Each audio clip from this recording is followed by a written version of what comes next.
नमस्कार। तो हम रस और छंद देख चुके हैं। अगला हमारा शीर्षक है अलंकार।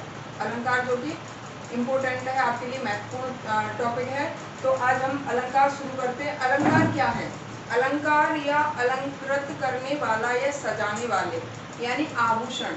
जैसे हम सुशोभित होने के लिए या सजने के लिए, सुंदर दिखने के लिए अलग अलग अलंकारों का, अलग अलग आभूषणों का प्रयोग करते हैं, तो उसी तरह से काव्य में शोभा बढ़ाने वाले तत्वों को या काव्य में शोभा बढ़ाने के लिए जिन शब्दों का या तत्वों का प्रयोग किया जाता है वे अलंकार कहलाते हैं। जैसे कहा गया है कि अलम करोति इति अलंकार, अर्थात अलंकृत करे या सुशोभित करे। जो अलंकृत करे या सुशोभित करे या सजाने का कार्य करे वह है अलंकार। तो यहाँ देखें, अलम करोति इति अलंकार, अलम करोति इति अलंकार यानी अलंकृत करने वाले को ही हम अलंकार कहते हैं, अर्थात अलंकृत या सुशोभित करने वाले शब्दों को हम अलंकार कहते हैं। अब अलंकार के बारे में कहा भी गया है, अलंकार की अगली परिभाषा कि काव्य की शोभा बढ़ाने वाले शब्द या तत्व अलंकार कहलाते हैं।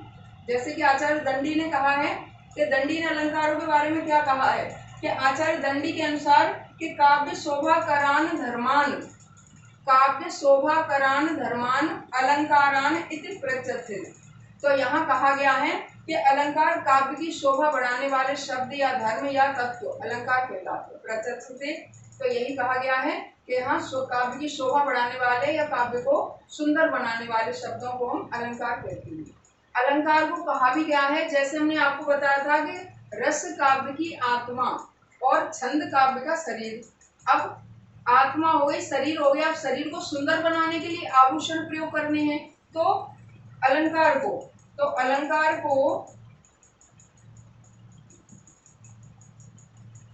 काव्य का आभूषण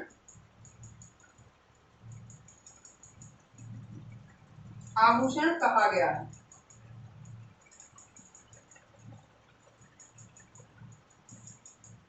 तो काव्य में हमने कहा था आपको कि काव्य सौंदर्य के तत्व रस छंद अलंकार। रसों को आत्मा, छंद को शरीर और अलंकार को आभूषण कहा गया है। अब इनसे ही शरीर बना, शरीर में आत्मा आई और आत्मा को सुंदर, उसको शरीर को सुंदर बनाया अलंकारों ने।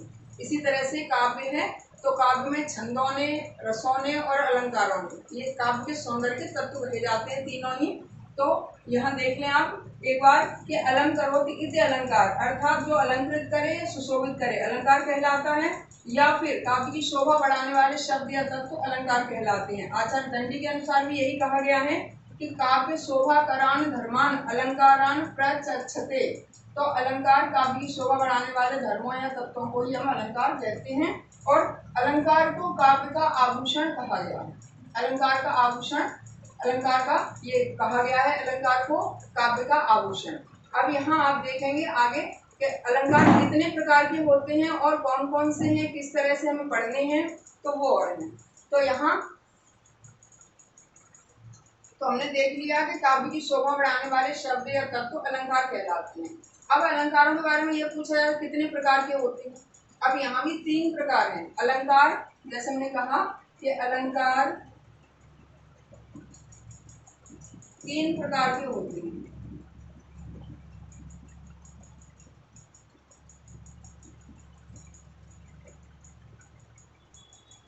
अलंकार होते हैं 3 प्रकार के। पहला है शब्दालंकार।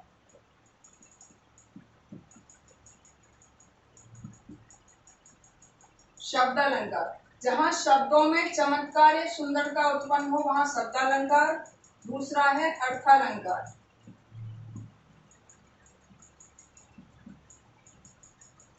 तो जहाँ अर्थ में सुंदरता उत्पन्न हो वहां अर्थालंकार।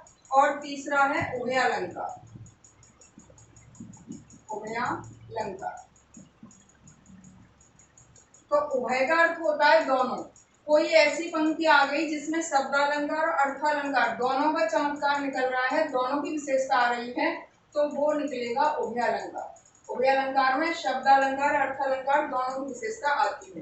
अब शब्दालंकार के अंतर्गत हम पढ़ेंगे अनुप्रास, यमक, श्लेष और वक्रोक्ति, ये आएंगे आपके शब्दालंकार के अंतर्गत। और अर्थालंकार में आपके आएंगे इसमें उपमा, रूपक, उत्प्रेक्षा, संदेह, भ्रांतिमान, अतिशयोक्ति, अन्योक्ति और इसके हैं प्रतीक, विरोधाभास, विभावना, कई अलंकार हैं इसमें जो कि आपको पढ़ाए जाएंगे इसमें।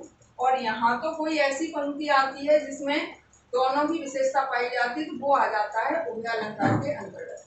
तो आगे हम, ये हो गया अलंकारों का परिचय और आगे पढ़ेंगे हम अलंकार। धन्यवाद।